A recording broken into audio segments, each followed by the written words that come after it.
Hello everyone, welcome back. I would like to thank each and every one of you who have seen my last two videos and also responded it accordingly. I am very much overwhelmed by the response I have got. So whether you are a beginner or an advanced pen tester, having an Active Directory home lab is a great way to develop your skills and also know how Active Directory works behind the scene. So in this video, we are going to see how to build a red team lab along with a mini CTF, but with a twist. Manually installing Active Directory takes a lot of time, effort, and also to troubleshoot a lot of things like installing Active Directory forest, adding users, adding computers. All these things will be done automatically by the script. So let's get started.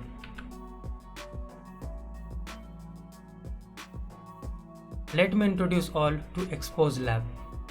All the files and the script are present in this GitHub repo, and I will also provide the link on the description down below.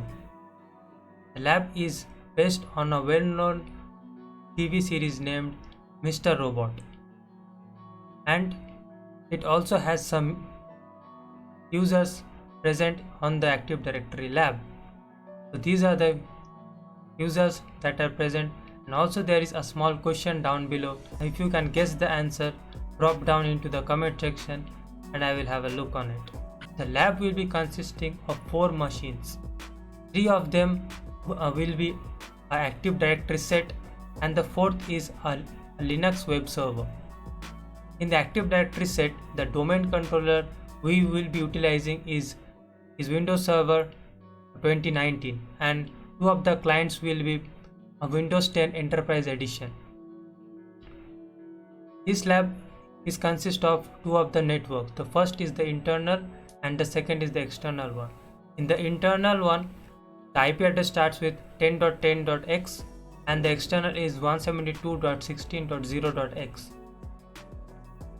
As in the diagram, we can see that the attacker cannot access the internal network directly. So on the CTF section, we will see how we can use this web server in order to pivot into the internal network and access the Active Directory machines. Every machine has its specific user, and these are the users that are present. So let's see the sneak peek how it actually looks. So this is I am on my virtual box, and these are the four machines that will be created, and you don't have to configure any of these settings. All will be taken care of the script itself. Yeah, so basically this is the sneak peek. So is it really a single file? The answer is yes, this is a single file. So what's the magic behind it? The magic is Vagrant, PowerShell and Active Directory module. So Vagrant is a tool that helps us to easily and efficiently manage software environments. So this basically utilizes the hypervisors APIs in order to access the virtual machine, and the PowerShell scripts will help us to install the Active Directory installation by using its command line feature. Some of the additional installation: the first is a vulnerable web page that consists of a vulnerability known as RCE or remote code execution. So this will basically give us the foothold into the network. The second is Chocolaty. So Chocolaty is basically a Windows package management tool that helps us to easily install Windows packages. So those who are from the Linux background, you can think this of an APT. Then the third is this internal suite. This basically is a very powerful suite Some of the softwares are like Procmon, PSExec, etc. So in this screenshot you can see the IP address and the other information that are present over here that will be already shown in your wallpaper. So you don't have to issue the IP config command again and again in order to get the IP address. Yeah, and that's all. Installation and script explanation. So how Vagrant actually works behind the scene. Vagrant has its own user named Vagrant and the password is also Vagrant. So after the box has been created, Vagrant uses WinRM in order to execute the commands. And if you are building the lab from the scratch, it will take around 2 hours. And if you already have the cloud images, it will take around 50 minutes to install. So let me show you my GitHub repo that I was talking about. So this is the GitHub repo. So here you can see the lab infrastructure and the necessary files are given over here, and the softwares that you need to install.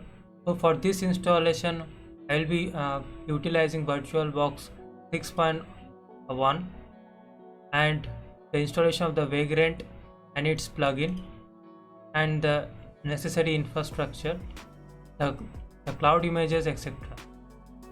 Make sure you edit your networks.conf file and add these IP ranges, because this will help Vagrant to make the network interface cards. Let me explain you the Vagrant file that we are using it here.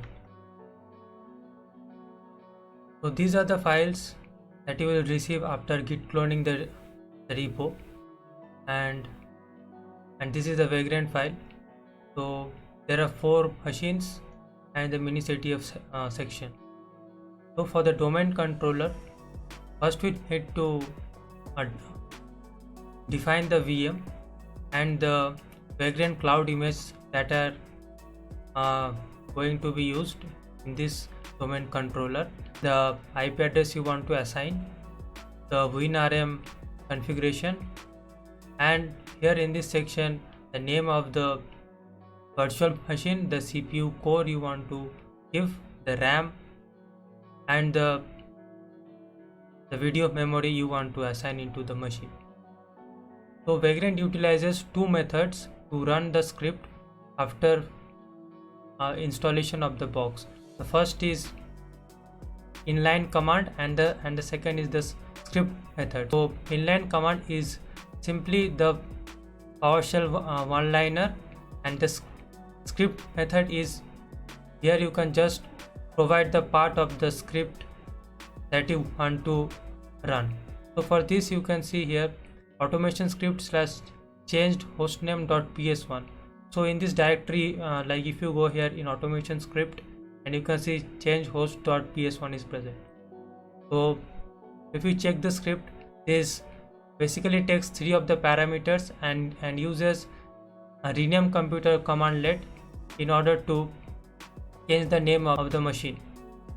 So after this, then we are rebooting the machine, and next are the same other commands that are used to like install the Active Directory, services, adding users, etc.